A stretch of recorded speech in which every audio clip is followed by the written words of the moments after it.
That's the word that defined Wall Street in the 1980s. It was an era of endless parties, silk ties, and telephone receivers, red hot from million-dollar deals. In this seething cauldron, a new breed of predators was born, unprincipled, obsessed, and ready for anything. But among them was one man who played by his own rules. His name was Jan Macharin. His fund, HighRock Capital, took the market by storm, showing incredible returns of hundreds of %. The newspapers screamed about the man who beat the system, but 2 years later, Maharin disappeared. Along with him, $2.5 billion vanished. And only one question remains: was he a genius or the greatest Wall Street swindler? In this video, we will show what is possibly the only photograph of Macharin taken after his disappearance. But was it really him? And what was really behind his genius? Frighteningly little is known about Maharin. An immigrant from Eastern Europe, he appeared on Wall Street seemingly out of nowhere, without connections or capital. He was called the Ghost Man. He never attended parties, never wore expensive suits, and always kept to himself. He started as an analyst at Salomon Brothers. His colleagues, business sharks born with silver spoons in their mouths, did not take him seriously at first. But in 1985, he did something that shocked everyone. He predicted the collapse of municipal bonds. The deal brought the bank $27 million in a single quarter. The Wall Street sharks, who considered themselves gods, choked on their cigars that day. This guy from nowhere had shown them up. And suddenly, at the height of his success, Maharin did something no one expected. He left. Why?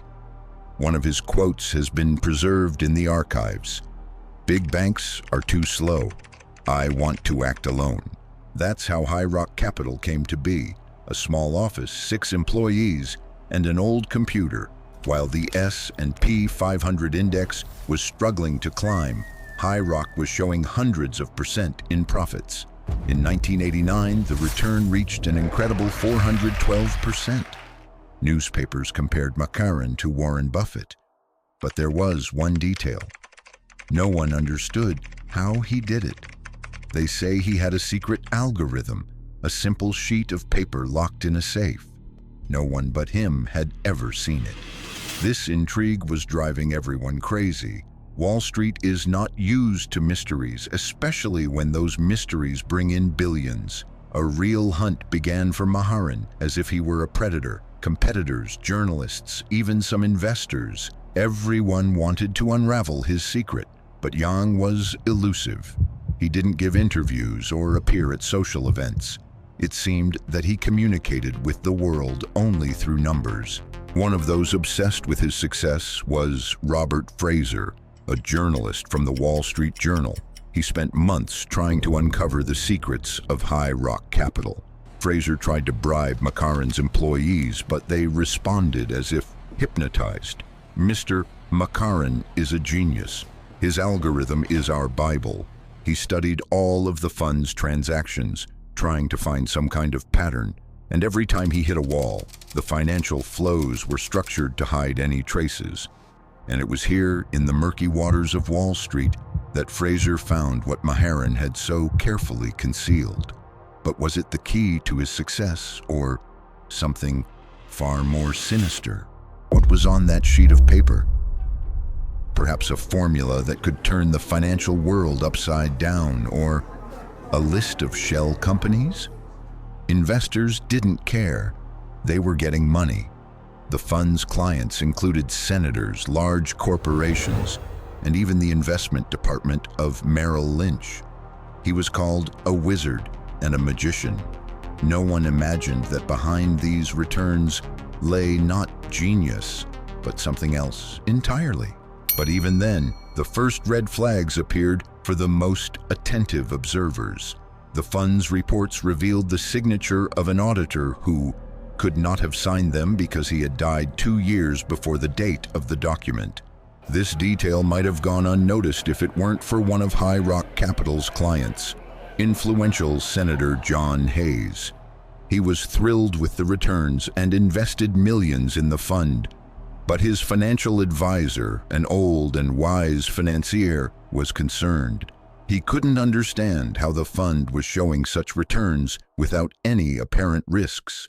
He was concerned about the lack of face-to-face meetings with Maharin, with all negotiations conducted only by telephone. Senator Hayes initially dismissed these concerns, but when he got his hands on the audit report, he noticed the very mistake: the signature of the deceased auditor. It couldn't be a coincidence. His sense of unease grew. The senator tried to contact Macharin directly, but every call was redirected, and he was never connected to January. He was answered by different people with different accents who couldn't give him clear answers.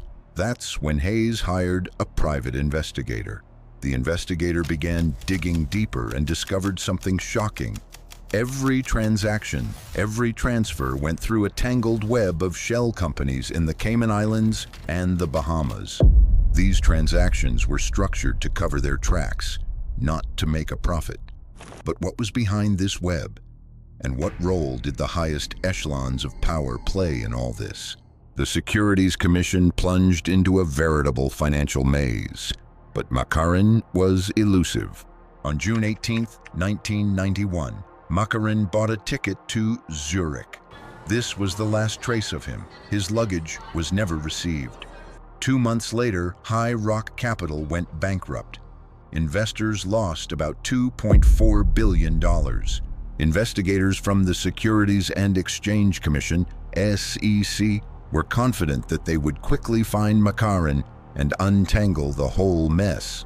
But they were met with an unprecedented wall of silence.